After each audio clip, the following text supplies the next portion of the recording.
Le 6 décembre 1915, les responsables militaires et politiques français, britanniques, belges, russes et italiens se réunissent près de Paris, à Chantilly.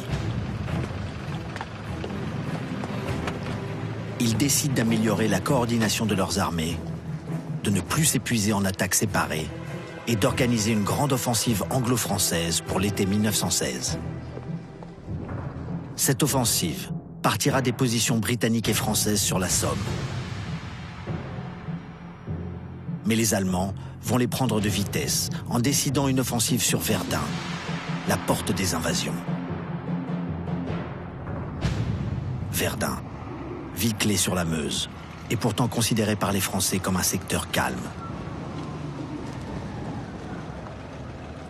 Les canons des forts ont été démontés pour servir sur les points chauds du front. La garnison est réduite au minimum. Pourtant, les Allemands sont à 20 km.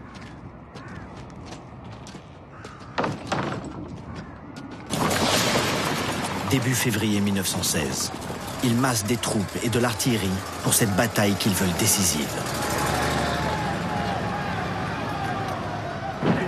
Les actualités allemandes accourent pour filmer l'empereur, le Kaiser Guillaume II, venu encourager son fils, le Kronprinz, le prince héritier, à la tête d'une force de 150 000 hommes.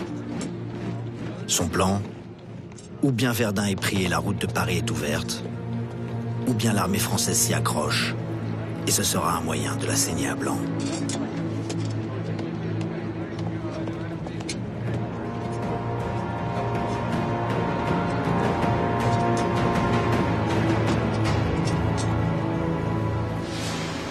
Le 21 février 1916, à 7h15, le Kronprinz lance l'opération Gericht, jugement.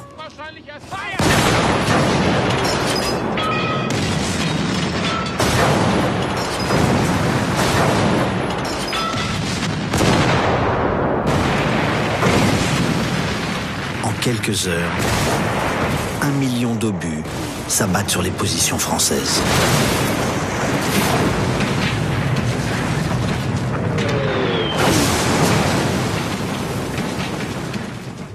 À 150 km, les hommes qui tiennent le front des Vosges entendent le bruit du canon.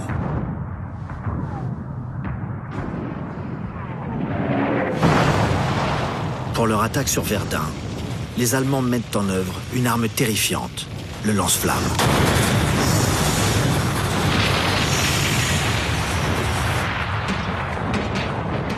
Ils parviennent à s'enfoncer dans les lignes françaises. Ils atteignent des arbres dévastés par les obus, le bois des corps. Ils y rencontrent une résistance inattendue des soldats français survivant du pilonnage de l'artillerie allemande.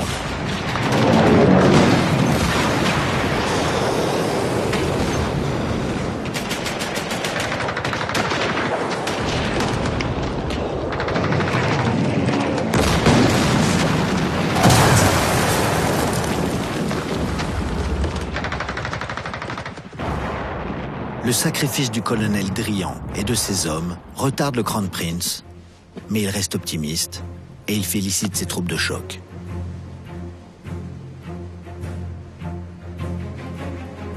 Secoué, l'état-major français décide de défendre Verdun jusqu'au bout.